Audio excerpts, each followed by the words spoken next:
Get full episodes of The Damage Report as a podcast on iTunes and Android, and you can watch the live show every weekday on YouTube TV.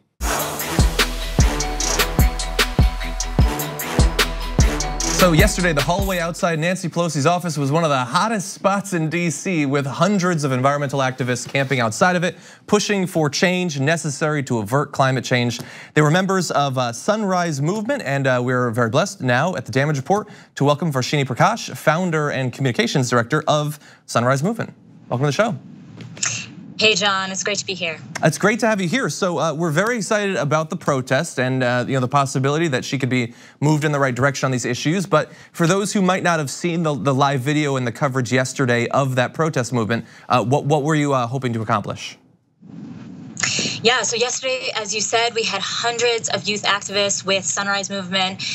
We were showing up to Nancy Pelosi's office on the first day of the new Congress because we've really seen the way that the fires that are happening in California to date have killed 48 people. We've seen the way that they have leveled entire towns, and we've seen the way that our generation is truly terrified and freaked out about the UN climate report that came out 3 weeks ago that says that we have literally 12 years to radically transform our economy and society at scale to stop the climate crisis. And so we were there on the first day of the new Congress to say to Nancy Pelosi that her climate plan that she came out with on Tuesday to resuscitate an ancient committee to educate the public about the crisis is not enough. She is fighting this drought-induced hellfire with literally a squirt gun, and we need more from our leadership. So the two demands that we came at Nancy Pelosi and Democratic Party leadership yesterday was to back a program like a Green New Deal to transform our society and economy over the next decade and protect human civilization as we know it, and that Democratic Party leadership mandate that any person in the party leadership should take the no fossil fuel money pledge, which calls on politicians to reject donations from oil and gas executives and lobbyists who are threatening our generation's future. So I want to talk to you about the first of those two demands. So the Green New Deal.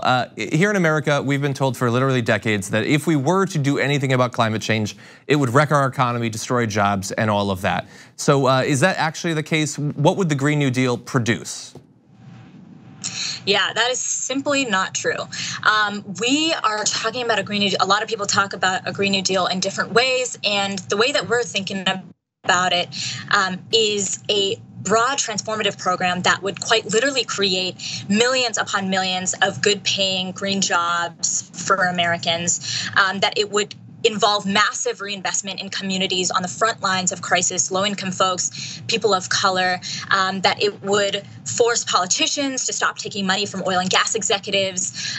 It would end tax bailouts and subsidies for fossil fuel companies and fossil fuel CEOs. There's a whole bunch of technical things about a Green New Deal that will really improve our economy and our quality of life. But what it really comes down to is that we ought to create a world, an economy, and a society where people can breathe fresh air, people can drink fresh water, people can live free from harm and chaos and violence. And that is at the very core of what a Green New Deal is all about.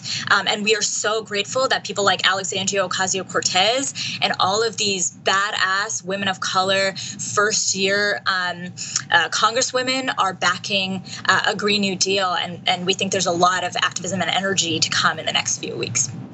Varshini, it's JR.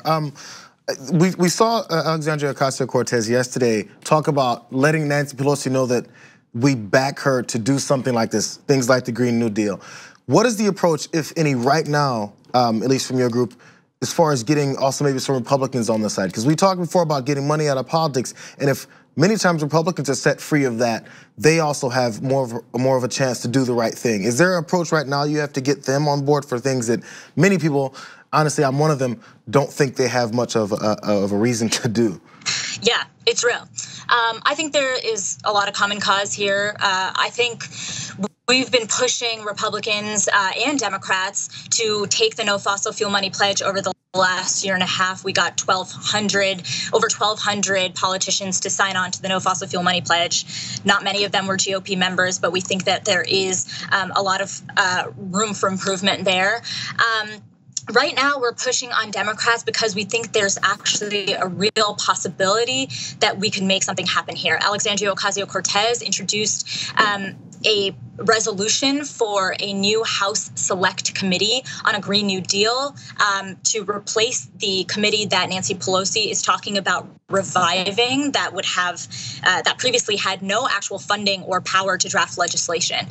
So we think that there's a lot of leverage there, but we're going to keep pushing both political parties to do their part to stop this crisis. I do think that it's become abundantly clear that the GOP has been completely and utterly bought out by big oil. A vast majority of the campaign contributions that went to that came from oil and gas went to Republicans, and so we're at Sunrise are also going to be working really hard to not only elect climate champions but also boot out fossil fuel politicians as well. And one of the biggest things that we need to do to pass these types of policies is to take political power. Yeah.